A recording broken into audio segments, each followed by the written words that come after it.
নমস্কাৰ বন্ধুবান্ধৱীসকল, মই এটা নতুন ভিডিঅ'লৈ আপোনালোকক পুনৰবাৰ স্বাগতম জনাইছোঁ। ৰংচলৰ সম্প্ৰচাৰিত হৈ থকা বকুল হাবাইখনৰ সোমবাৰৰ সুন্দৰী চাবলৈ বহুত বেছি ইণ্টাৰেষ্টিং হ'বলৈ গৈ আছে। যদিহে আপোনালোকে বকুল হাবাইখন চাই ভাল পায় তেনেহ'লে ভিডিঅ'টোত এটা লাইক কৰি আমাৰ চেনেলটো ছাবস্ক্ৰাইব কৰি ল'ব। এনেকুৱা ধৰণৰ আপডেট মোক পাই থাকিবলৈ।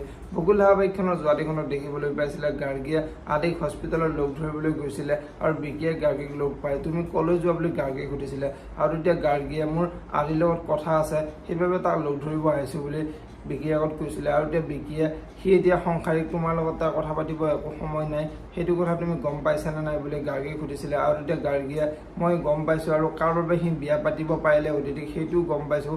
তুমি মোৰ লগত এনেকুৱা কৰিব নালাগিছিল, মই তোমাক চাই ল'ম বুলি বিকিৰ আগত কৈছিলে আৰু তেতিয়া বিকিয়ে তুমি মোক যি কৰা কৰি থাকিবা, আদি মোৰ লগত থাকিলে মোৰ একো ভয় নাই বুলি গাৰ্গীৰ আগত কোৱা দেখিবলৈ পাইছিলে।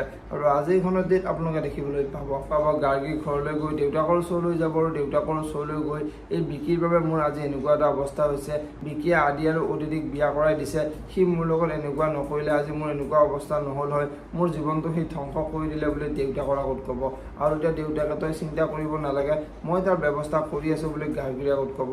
এতিয়া বাৰু গাৰ্গীৰ দেউতাকে বিকিক কি কৰিব দেখিবলৈ পাব বকুল হাবাইখনৰ আজিৰ খনটিত। আনফালে আজিৰ খণ্ডিত মাকে আৰু দৰিকাই অতিথি আৰু আদিক আগবঢ়াই থাকিব আৰু সেই সময়তে দেউতাক আহি পাব আৰু দেউতাকে এইবোৰ আমাৰ ঘৰত কি হ'বলৈ ধৰিছে এতিয়া এইবোৰ বন্ধ কৰ বুলি আদিৰ মাকৰ আগত ক'ব আৰু এতিয়া আদিৰ মাকে আপুনি এইবোৰ কি কৈছে বুলি দেউতাকক প্ৰশ্ন কৰিব আৰু দেউতাকে আদি আৰু অতিথি এইখন ঘৰত থাকিব নোৱাৰে, আদি মোৰ কোনো নহয়, সি মোৰ মান সন্মান সকলো শেষ কৰি দিলে, গতিকে যিয়ে মোৰ মান সন্মান শেষ কৰিলে আৰু মোৰ শত্ৰুৰ লগত সি সম্পৰ্ক কৰিছে গতিকে তাৰ এইখন ঘৰৰ স্থান নাই বুলি আদিৰ মাকৰ আগত কোৱাত আদিৰ মাক আচৰিত হৈ পৰিব আৰু আদিৰ মাকে এতিয়া কলৈ যাব বুলি দেউতাকক প্ৰশ্ন কৰিব। এতিয়া বাৰু সঁচাকৈ দেউতাকে আদি আৰু অতিথিক ঘৰৰ পৰা উলিয়াই দিব নেকি দেখিবলৈ পাব বকুল হাবাইখনৰ আজিৰ খনটিত। যদিহে আপোনালোকে বকুল হাবাইখন চাই ভাল পায় তেনেহ'লে ভিডিঅ'টোত এটা লাইক কৰি আমাৰ চেনেলটো ছাবস্ক্ৰাইব কৰি ল'ব। এনেকুৱা ধৰণৰ আপডেট মোক পাই থাকিবলৈ ধন্যবাদ।